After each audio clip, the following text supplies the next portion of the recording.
তো বাংলাদেশ থেকে এত পরিমাণে দুবাই ট্যাক্সিতে লোক আসতেছে, অনেকে হয়তো ওরা চিন্তা ভাবনা করে যে এত লোক করবে কি। আসলে আমাদের এই কোম্পানিটা, দুবাই ট্যাক্সি কোম্পানিটা হচ্ছে এক ধরনের সার্কেল বলতে পারেন, যে একদিক থেকে লোক আসে আর একদিক থেকে লোক যায়, যারা হয়তো বা অনেক দিন হয়ে গেছে বা হয়তো বা অনেকে অন্য কোনো জায়গায় জব পেয়েছে, তারা রিজাইন দিয়ে জায়গা। তো প্রতিদিন 10-15 জন 20 জন করে রিজাইন দিয়ে জায়গা, আর আরেক দিক থেকে প্রতিদিন জয়েন করে। তো এই জন্য দুবাই ট্যাক্সিতে কখনো যে লোক নিবে না বা কাজ হবে না এরকম কোনো কথা নাই। সারা বছরই লোক নিতেই থাকবে, ক্লাস হতেই থাকবে, কাজ চলতেই থাকবে। কাজ দুবাই ট্যাক্সিতে কখনোই বন্ধ হবে না, কারণ যে এটা একটা বিশাল বড় কোম্পানি। 12-14 হাজার মতো ড্রাইভার আছে এখানে।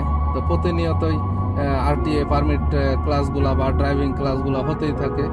লোক কোম্পানিতে নতুন নতুন ভাবে ঢুকতেই থাকে, আবার অনেকজন রিজাইন মেরে মেরে যেতেই থাকে।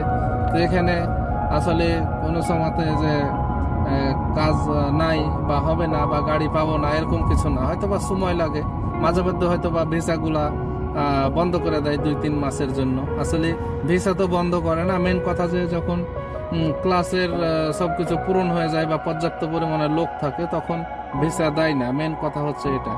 আর লোকের যখনই একটু খাংতি পড়ে বা যে লোকগুলো আছে এখানে ক্লাস করে থাকে, তারা যখন গাড়ি পেয়ে যাবো অবস্থা হয় তখনই আবার ভিসা দেওয়া শুরু করে তখনই। তা আমরা যখন থেকে আসছি তখন থেকে এরকম সিচুয়েশন চলছে। তো আমাদের সময়তে আমরা তাড়াতাড়ি গাড়ি পাইছিলাম, কারণ যে ওই সময়তে দুবাইতে প্রচুর পরিমাণে ইভেন্ট ছিল, ড্রাইভার কম ছিল। তো এই জন্য আমি বিশেষ করে গাড়ি পাইছিলাম 5 মাস 13 দিনে। আমার সাথের অনেকজন আবার 8-9 মাস লাগছিল। তো আমরা একসাথে যারা আসছিলাম 5-6 জন প্রায় 5 মাস 10 দিন 12 দিন 15 দিন 20 দিন এরকম গাড়ি পেয়েছিলাম। বাদ বাকিগুলা 6 মাস 7 মাস 8 মাসের মতো সময় লাগছিল। তো আমার ওই সময়তে লাইসেন্সের কথা যদি বলেন, মাত্র 3600 দিরহাম খরচ হয়েছিল আমার ড্রাইভিং লাইসেন্সে।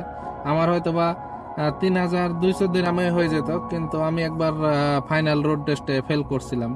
আমাকে আরটিএ বলে যে টেক রাইড, তো আমি টেক রাইড করছিলাম, সলিড লাইন টাচ করিনি, তবে কাছাকাছি গেছিলাম, এই জন্য ফেল করছিল। তো উনি বলছিল যে তোমার গাড়ি চালা ঠিক আছে, কিন্তু তুমি এটা মিস্টেক করছো, তাছাড়া ঠিক আছে। তো ইনশাল্লাহ নেক্সট টাইম যাই ওইগুলা কেয়ারফুলি থেকে গাড়ি চালাইছিলাম, আলহামদুলিল্লাহ পাস করে নিয়েছিলাম।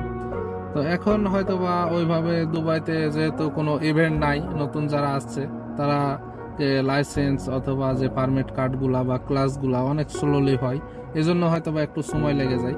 তাছাড়া সময় লাগার কোনো প্রশ্ন নাই, যেহেতু এখন কোনো ইভেন্ট নাই, আস্তে ধীরে এরা কাজ করে, সেজন্যই হয়তো বা একটু সময় লাগে। তো যাই হোক, সময় লাগলেও যদি কেউ অন্য জায়গাতে লেবারি করে বা অন্য কোনো কাজ করে, যে বেতন আপনি দুবাই ট্যাক্সি চালিয়ে কামাইতে পারবেন অন্য জায়গাতে কামাইতে পারবেন না। কিন্তু হয়তো বা গাড়ি পাইতে একটু সময় লাগে। এটা আর আরেকটা জিনিস যে প্রতিদিন টেনশন করতে হয়। হয়তো বা 3-4 হাজার ইনকাম করতে পারবেন, কিন্তু প্রতিদিন টেনশন হয় এখানে, যে টার্গেট করতে করতে টেনশন হয়। তো কিছু করার নাই, যদি একটু ভালো ইনকাম করতে চান, আপনার কোয়ালিটি যদি ওরকম হাই না থাকে, তো সেক্ষেত্রে তো একটু কষ্ট করতেই হবে, কিচ্ছু করার